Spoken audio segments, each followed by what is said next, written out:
Да, се враќаме во студиото, како што најавив, тука сме со доктор Златко Кузманов од Центарот за интегрирана безбедност.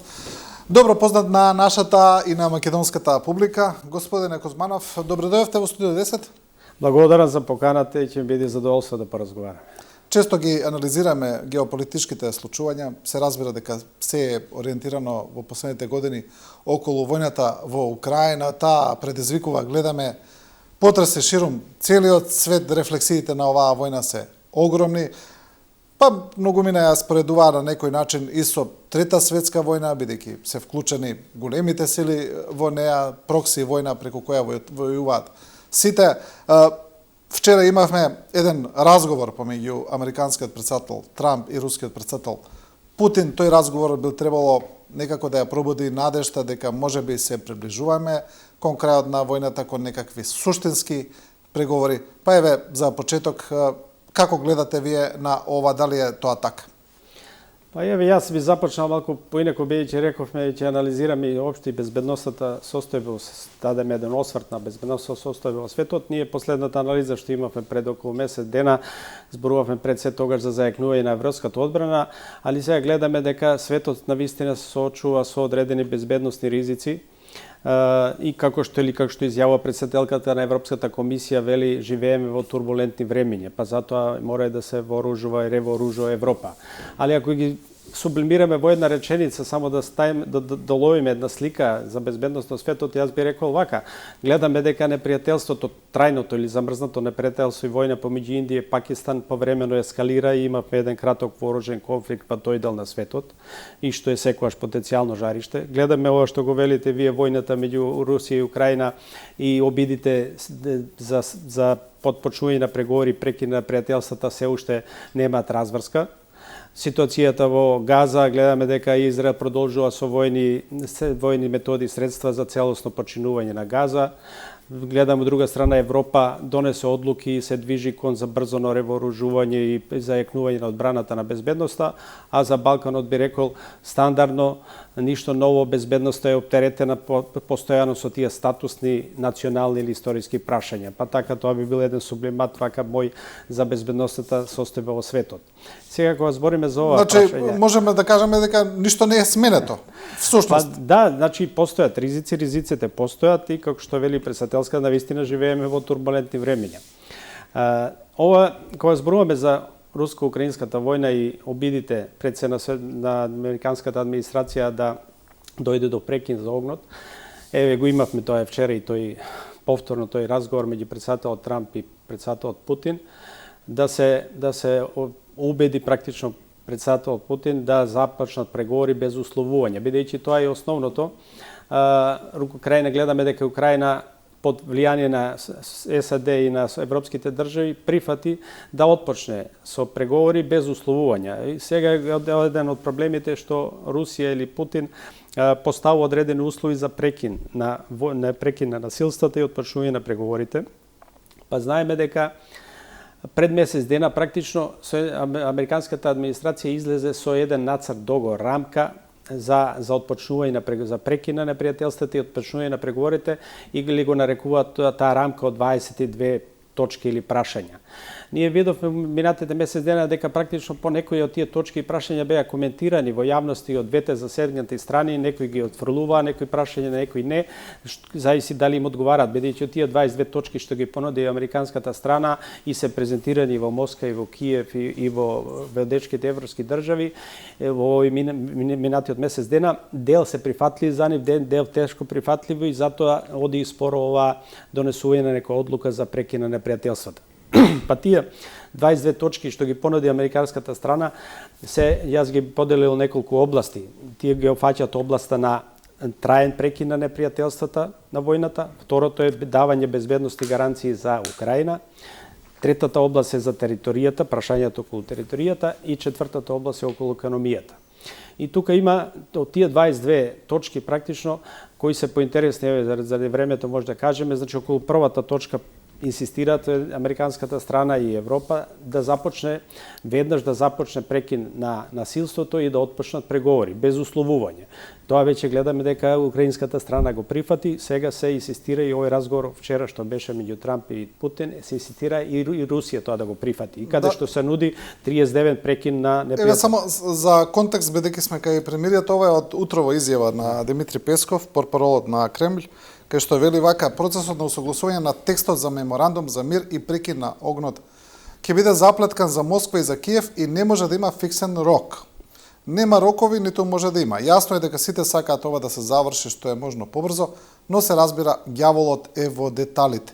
Ова ви го кажувам бидејќи ова е најнова информација од утро. Толку знам, значи тоа е тоа. Пак барање да се прави некој меморандум, да се разговара за тие 22 точки, бидејќи не се целосно прифатливи за руската страна и сега се бара и Западот инсистира, ајде да почнеме да разговараме за овој да прогласиме прекин на огнот 30 дена, да почнеме да разговараме за овој прашања, дел од тие се прифатливи за двете страни, ајде да разговараме за оние што не се прифатливи, дали нешто може тука да се промени или ќе се согласат на крај за тоа. Значи, кога велиме за првата област, траен прекин на непријателствата, и тука се барат, значи, навистина да настане прекин на огнот и да има 30-дневен прекин на огнот, да започнат преговорите, да се вклучат трети страни кои ќе го контролираат тоа примирие и со помош на Соединетите Американски држави, понатаму да се прогласи демилитаризирана тампон зона од 30 км на постојната линија на разграничување додека завршат разговорите. Тоа е во делот на исто така и нели ова размена што започна, размена на сите заробеници и да се вратат тие киднапирани деца од Украина. Тоа се тие првите неколку точки во тој дел за траен прекин на огнот. Во тој вториот дел за безбедносните гаранции за Украина, бидејќи она инсистира на тоа, тука во тој предлог од Соединетите Американски држави се предлага да Украина практично безбедноста на Украина ја гарантираат европските држави и други држави што ќе се вклучат. Нели тука се иземаат Соединетите Американски држави од тоа. Следно се кажува дека треба да Украина, за жал што не одговара на Украина, вели Соединетите Американски држави нема да поддржат кандидатурата на Украина за во НАТО. Тоа е во делот на тие безбедносни гаранции.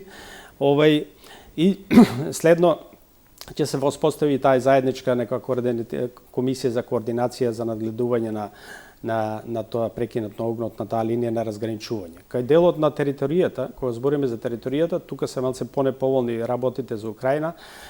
Предлогот на САД содржи вели дека Соединетите Американски држави ќе де факто таму вели до јуре за Крим, де јуре, значи тоа е изгубена работа, завршена работа, бидејќи почнато пред 2014 година, контролата на Русија де јуре ја признаваат врз Крим, а де факто практичната состојба, конкретна состојба за овие останатите 4 области, да кажеме. Значи, тоа би било доколку дојдеме до тој момент, нели, доколку Америка и официјално го признае Крим како дел од руска територија, всушност Америка ќе биде прва држава во светот што го направила тоа. Освен, ми се чини дека тоа го направи Сирија, можеби некои такви држави. Инаку, дури најголемите руски сојузници како Кина и Иран го немаат признаено Крим.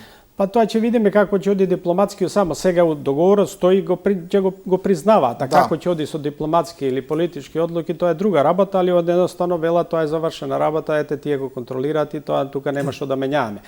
Во другите 4 области, значи Луганск, Донецк, Запорожје и Херсон, тука веќе велат де факто, затоа велат де факто, односно фактичката состојба. Тоа што го контролираат, па тоа ќе продолжат да го контролираат, али не се спомнува нели признавање или така присвојување, него ќе имат контрола на таа територија.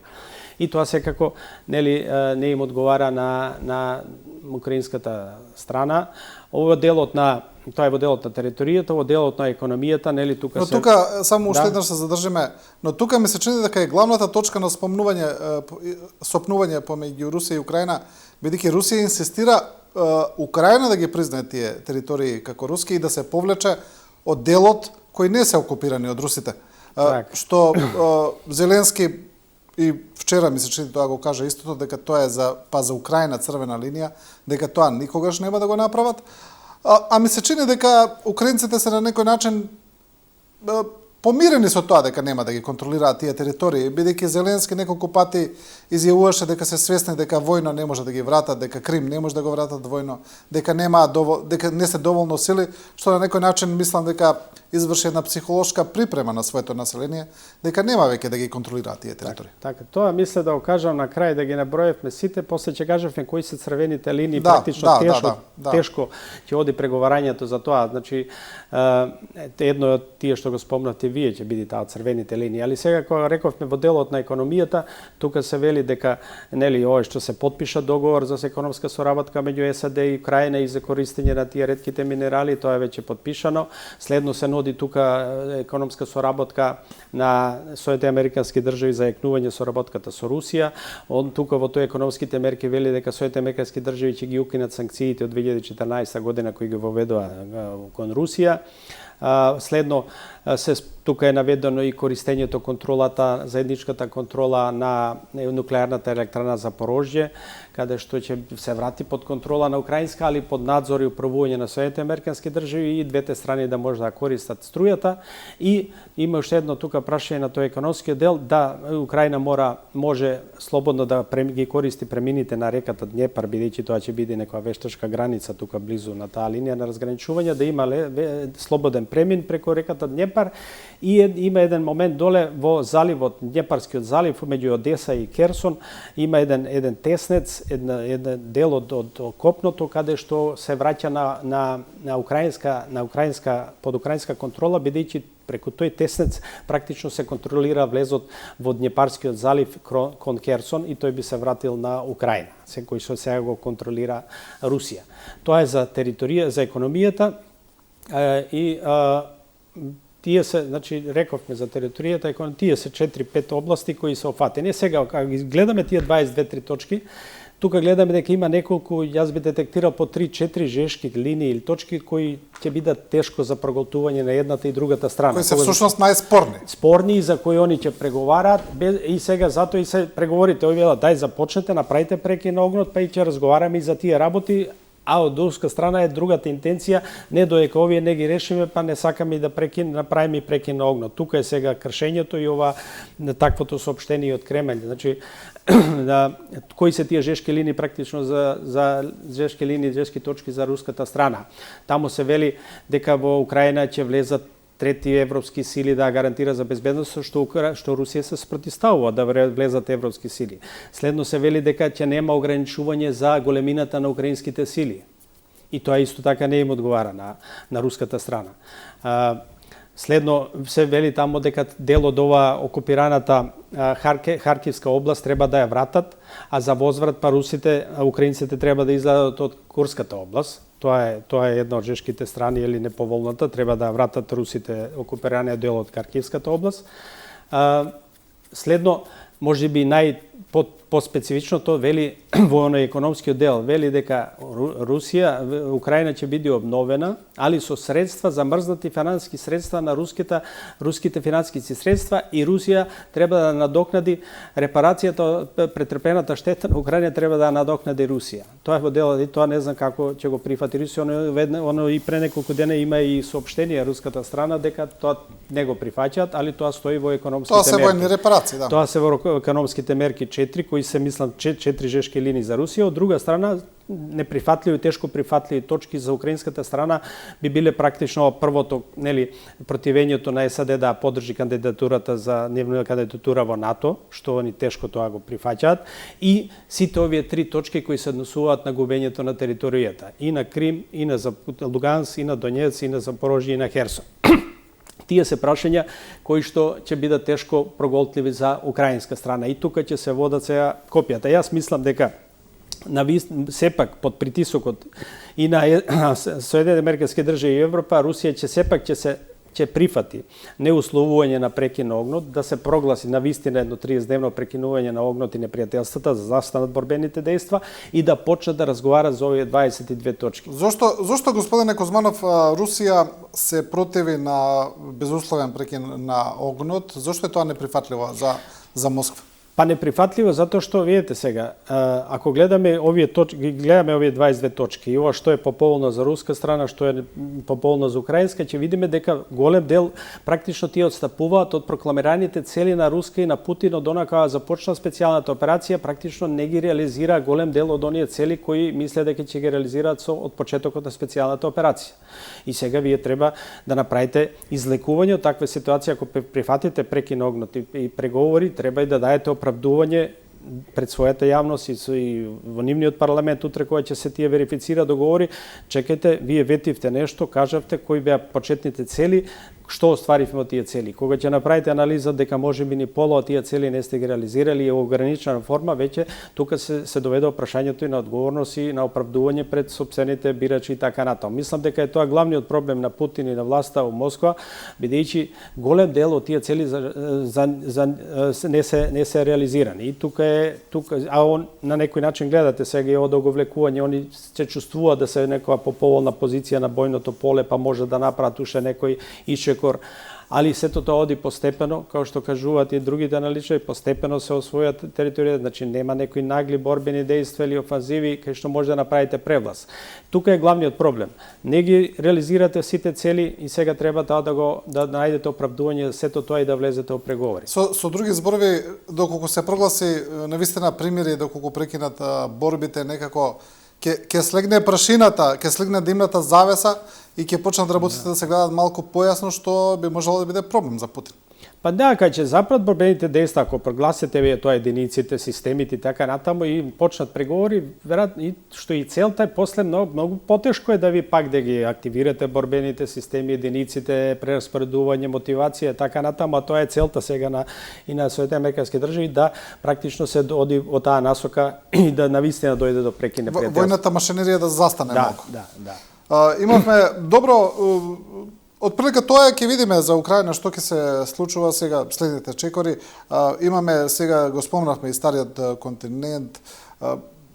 Предходната емисија ни беше целосно посветење за ревооружувањето на Европа. Имавме сега еден интересен момент, тоа е еден британско-европски самит, каде што се договорија некои работи помеѓу Британија и Европската унија, особено во областа на безбедноста, засилена соработка за безбедноста. Па сега тука има аналитичари кои ова го толкуваат на различен начин, како едни велат дека едно најголемо зближување помеѓу Европа и Британија после Брекзитот, други велат дека се работи за една вообичаена соработка во контекст на војната во Украина. Вака, јас би започнал со ова, тоа е специфичен однос на Велика Британија со Европа. По Брекзитот од 2016 година, тогаш имаше поголема поддршка и преку 50% за тоа и тој се направи и тој референдум. Но сега анализите кај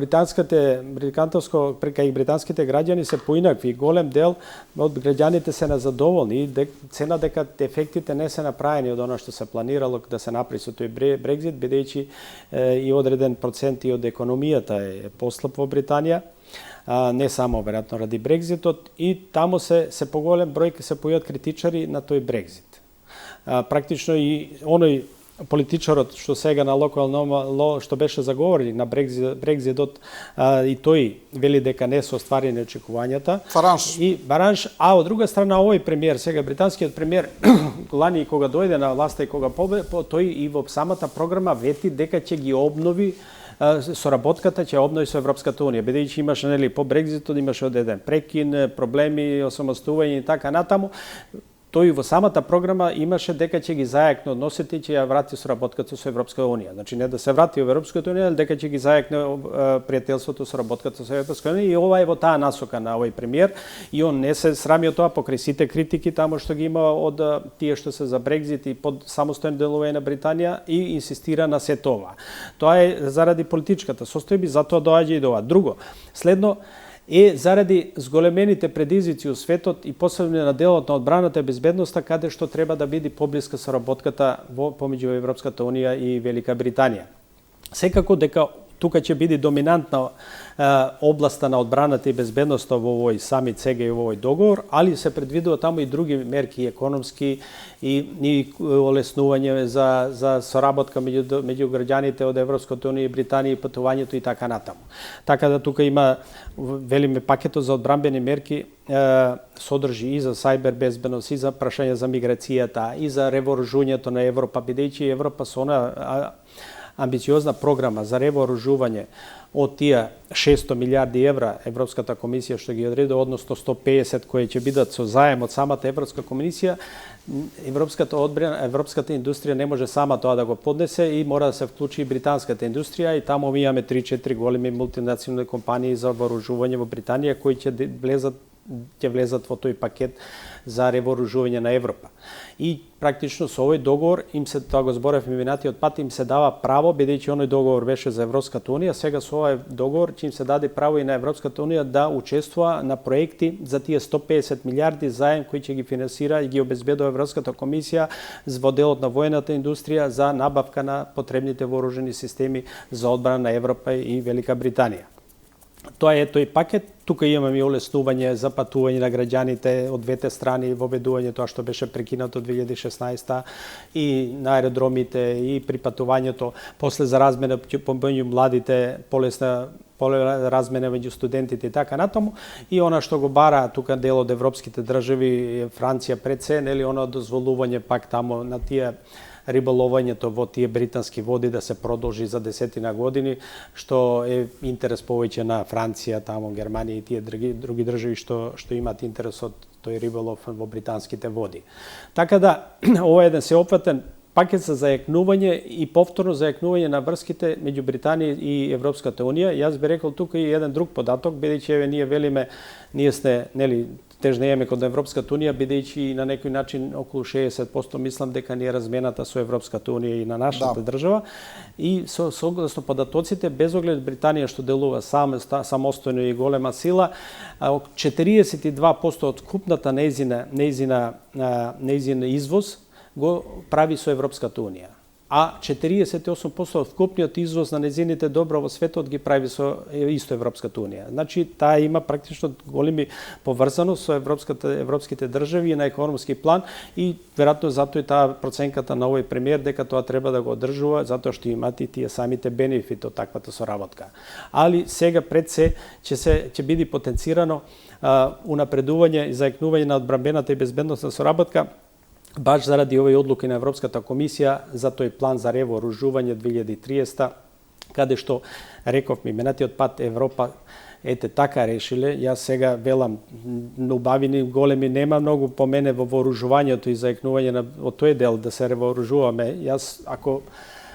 Јас мислам дека е пологично ако можеше да се оди со деескалација, со намалување на вооружувањето, да седнат да се договорат Америка и Русија, па да намалат вооружување, да се намалат тензиите, него гледаме овде сега така процениле, се става тој дел над страна, се зема војниот пристап, односно зајакнување на капацитетите, практично да и Европа за 5-6 години достигне таква конвенционална сила да може да парира на било која сила, па и Русија во конвенционална смисла. Да, кога зборуваме за Британија и за Брекзит, има еден интересен момент кој го зборуваат аналитичарите, тоа е дека самиот Брекзит е направен за Британија повторно на некој начин да се чувствува како империја, бидејќи се чувствувале запоставено во рамки на Европската унија, сакаат да се вратат на големо на светската сцена, па тоа беше кажувано и за време на Брекзитот.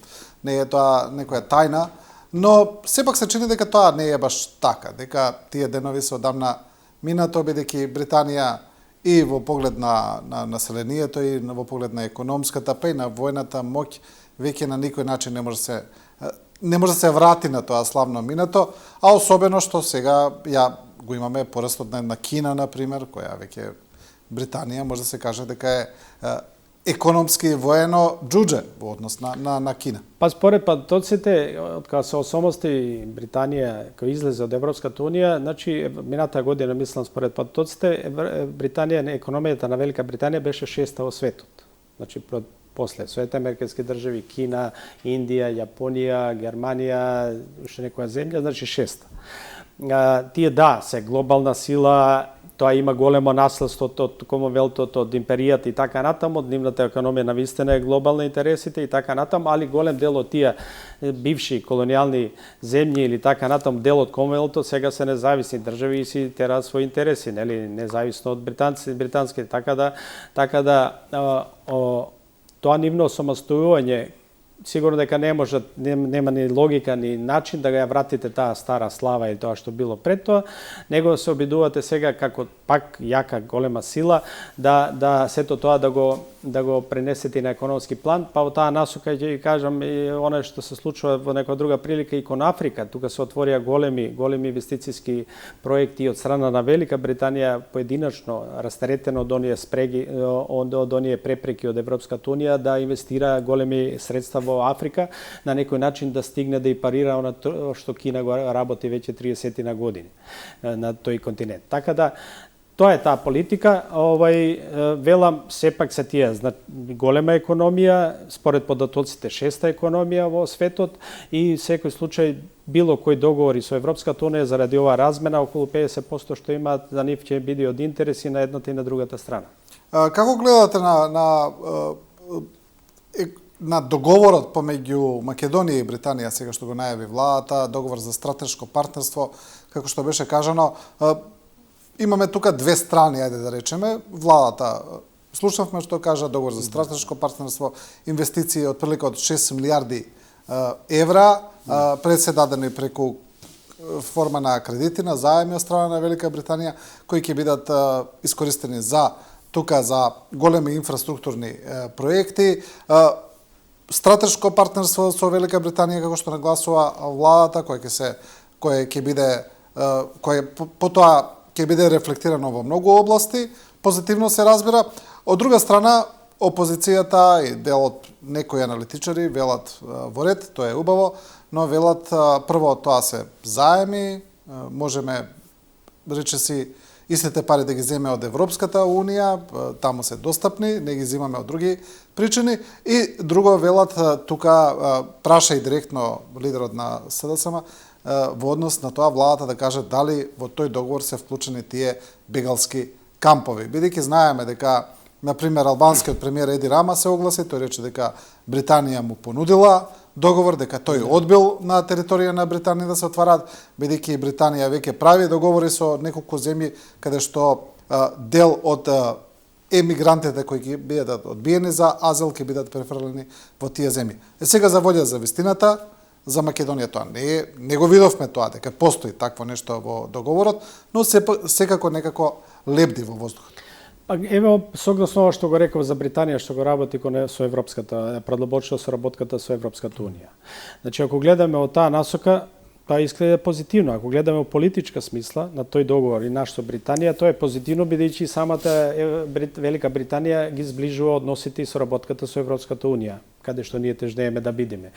Во конкретно економска смисла не може да кажам или да анализирам кои ќе бидат ефектите, тоа е идејата, тоа е планот, ќе ги видиме нели како ќе се реализираат тие планови, проекти, колку успешно ќе се реализираат и каков ќе биде бенефитот. Ако се реализираат успешно, веројатно и бенефитот ќе биде добар.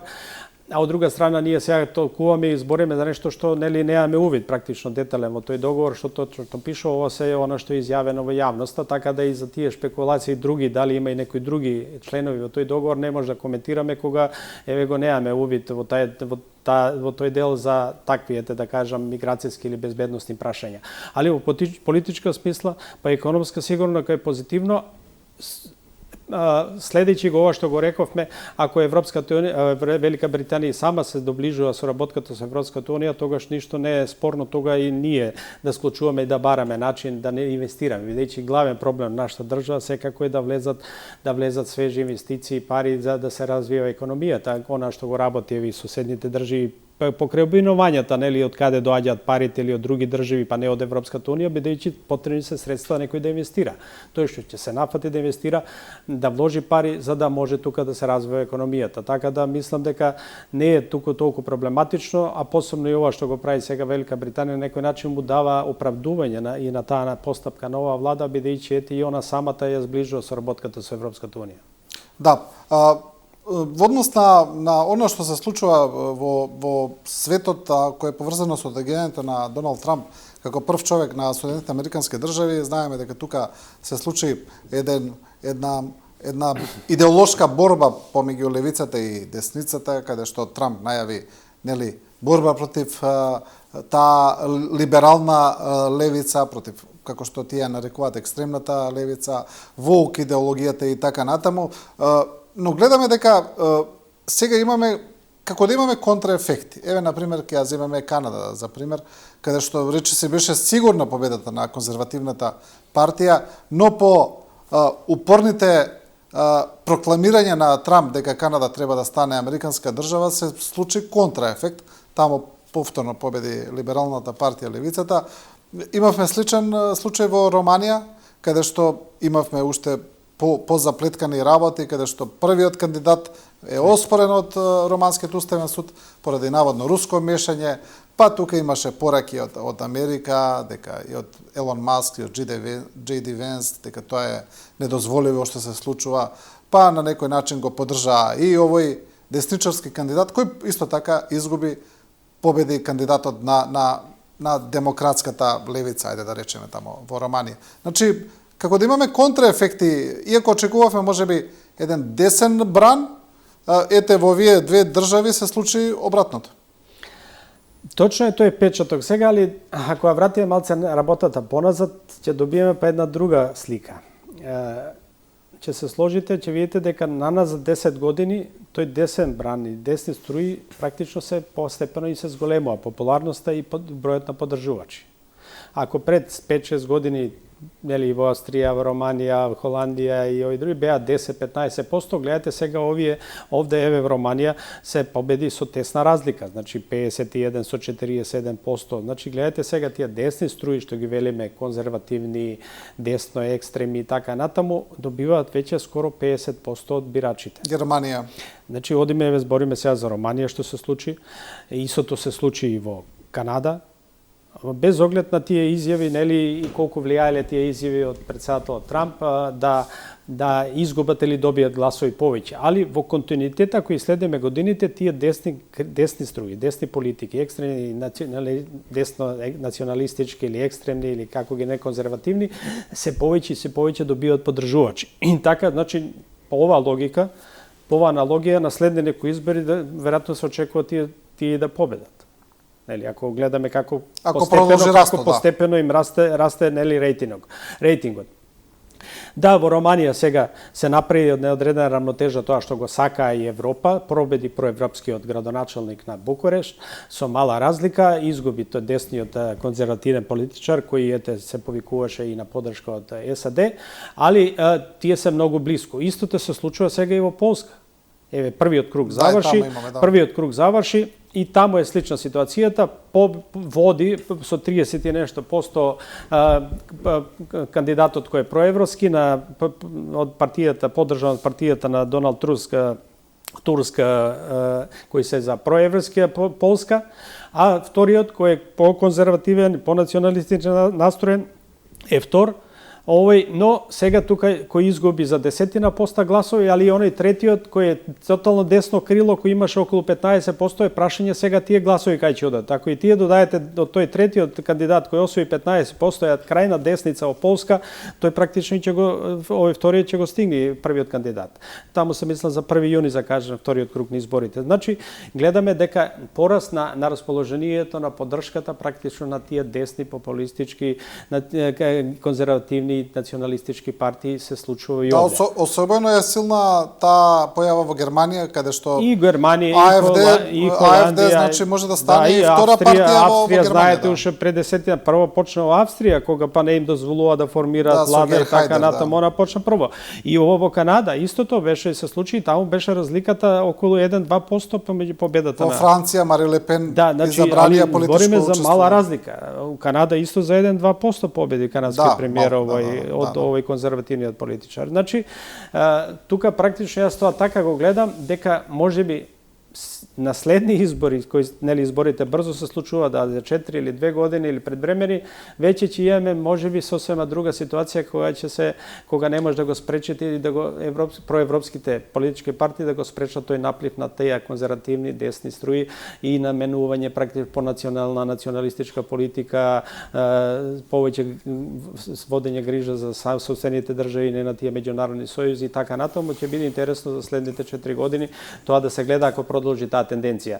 За Романија е интересно, затоа што тамо, јас пишував скоро еден труд во штит во военото списание во одбрана баш за улогата на Романија и каде што таа и на крај баш таа констатација ставивме тамо толку безбедносно Романија е битна за НАТО и безбедноста и сега да некој тоа да го пореметува и толку пари се вложени од страна Соединените американски држави и да дојдат некои политичари кои сакаат други струи или нели тука се спомнано и источните влијание, руско влијание кај овие десни политичари. Тука се доведува прашање не само безбедноста, него практично и стабилно на тие држави. Значи тамо не само безбедносна смисла, него и на економски политички план на Европа и треба тие држави да бидат наслонети и наклонети кон Европа, затоа што се работи за стабилноста на тие држави, каде што се вложени големи средства за и на тој безбедносен план во тие држави, и во Полска и Романија и така натаму. Да, рече се во сите тие десни кандидати, како што велите, освен таа една националистичка тенденција која е против емигрантите, исто така и една проруска тенденција, и тоа е некако као сврзано ткиво. Многу ми навела тука го спојуваат и влијанието на Москва и агитацијата и така натаму, но има еден друг елемент, ми се чини дека сите тие имаат, значи, антиглобалистички тенденции, сите тие кандидати, тие се за суверенизам, за подигнување на враќање на суверенитетот на државите наспроти сојузите, како што велите, ми се чини дека Русија ја гледаат како антипод на тој глобализам или на западниот глобализам, па за тоа некако ми се чини се свртуваат кон Русија, бидејќи таа е како спротивност на таа. Тоа е затоа таква и политиката, меѓународното позиционирањето на западниот свет контра Русија, али затоа што тоа е пред се овие блиско овие источноевропски држави каде што и наследството е влијанието било тој Советскиот сојуз големо и уште влие, па затоа и тоа се случува. Значи ние збориме за Полска, збориме за Романија, нели тука овие држави кај што ќе има Чешка, Словачка, оствари Словачка, Бугарија и така натаму. Затоа што наследството дел пак се чувствува кај на расположението од тој бивш советски период, па сега настави. Да, но имаме такво влијание и во АФД во Германија и кај Мари Ле Пен во Франција. Тамо е па од други причини. Интересно, тамо е од други причини. Тамо е враќање на сувереноста, практично тамо е одење на контра на она наднационални тела, предавање на суверенитетот, доста ние со тоа сакаме да се зајакнеме повторно државата, да одлучуваме сами, не сакаме некои други бирократски тела, наддржавни меѓународни тела да не водат и така натаму, не ради руското влијание, него веќе тоа е живеано 50-60 години да делуваат во некои наддржавни тела, каде што они сакаат да се вратат суверенитетот целосниот, каде што бил практично вие на некој начин со влегување од тие меѓународни сојузи отстапувате дел од суверенитетот. Сега пак кај нив има еден друг процес, повратен процес, да се враќаат повеќе кон она изворното кој што го пред тоа имале, а го губеле постепено со годините. Јас тука, ако има време, би спомнал и ова интересно околу војне, непријателството вечно меѓу Индија и Пакистан и тој дел на светот. Многу битно, бидејќи Индија е практично се повеќе светска сила и велесила, ќе согласно економијата и големината. И се работи за две нуклеарни сили. И согласно бројот на луѓе и така натаму, а и исто и Пакистан, односно и заради тоа што имат и нуклеарно вооружување. А односно тука се практично и сојузи комши, соседи на Кина и тај и сето влијание на овие други држави. И гледате сега тука, на некој начин за Пакистан нели воено постепено застана и соработува со Кина и со Турција. и тие вооружени системи што ги доби Пакистан и ги искористија сега во оваа кратка војна се на Кина и на Турција. Од друга страна Индија има развиено со повеќе држави, пред себе пред тоа беше претежно со Русија во војниот дел, сега многу интензивно со Франција и со Америка и со други држави ги развија своите јаки вооружени сили, бидејќи има големи капацитети. И во оваа кратка војна сега што се случи конфликт, практично беа употребени тие системи едни против други и сега се прави некој сумирање, односно тука ќе биде интересно бидејќи гледате се тука се појавува прашањето и за Бангладеш, бидејќи тоа беше дел пред тоа го нарекува Источен Пакистан, сега е тој самостојна држава, бидејќи Бангладеш без оглед што ние немаме така од овде можеби јасна представа, таму тоа е држава со 170 милиони жители. Значи и пред себе муслиманска држава која се одвои исто 71 од Индија, а после таа војна со Пакистан. И сега и таму полека се комплицираат пак и работите во Бангладеш. Еве сега имаше најави дека Турција одредени невладини организации од Турција делуваат во Бангладеш, па се шират мапи на голем Бангладеш, кај што зазема дел од Индија, дел од горе бидејќи над Бангладеш има една територија која е уште на Индија, Индија контролира тој теснец и тоа е проблематичен регион, па сега еве најави дека тука од тие дел бази Бангладеш ќе правил соработка со Кина, е влезена доста во Бангладеш на економски план, дека ќе прават своја воена база, односно подршка да ги реновираат војните бази во Бангладеш со подршка на Кина. Од друга страна, во Пакистан, Кина веќе гради една голема хидроелектрана во северниот дел над главниот град, за да ги задоволи потребите. Веќе знаете дека Пакистан е од Кашмир, сите води практично и големи водени токови доаѓаат од Кашмир, од индискиот дел и Пакистан е зависен, условен практично со користењето на водите и може тука да се делува економски, не војни, преку сопирање на тие води. И сега Кина вложува во една голема хидроелектрана во Пакистан да на некој начин да ги компензира тие да се случат некои блокади на водениот пат во Пакистан. И тука е интересно веќе развојот на тие настани и позиционирањето која држава со која ќе се работува за целиот тој индо-пацифички регион, или таа Јужна Азија, а секако во насока малку подалеку кон Кинеското море, каде што се тие постојани тензии на поморските сили во однос на Кина. Така да тука мислам дека тој регион допрва на некој начин за жал ќе на безбедносен план ќе биде интересен и каде ќе може да се случуваат одредени ескалации. И имаме тука една интересна случка, ова како започна сега во последното вооружен конфликт, краток напад меѓу Индија и Пакистан, врз основа на тој терористички напад што беше изведен на Кашмир, во територијата каде што ја контролира Индија. И гледате се, тука е малку чудно кога еден класичен терористички напад кога се убиени 20 и нешто индиски терористи, се предизвика вооружен конфликт меѓу две нуклеарни држави. И тоа е многу безбедносно интересно и значајно да се истражува и дали колку е тоа осетливо прашање, да ви врз основа на некои контролирани или неконтролирани терористички групи може да испровоцирате две нуклеарни држави да влезат у војна и да спроведат борбени дејства и со краток, али и јак интензитет. Тука е тоа интересно за анализа како може тероризмот да влие да ескалира некој проблем. Особено опасно што тоа би можел и некоја трета страна да го направи. Мислам дека на тоа алудирате, да. Добро, господине Кузманов, ви благодарам за ова гостување. Се разбира, остануваме да следиме и до следна анализа. Да, благодарам на поканата.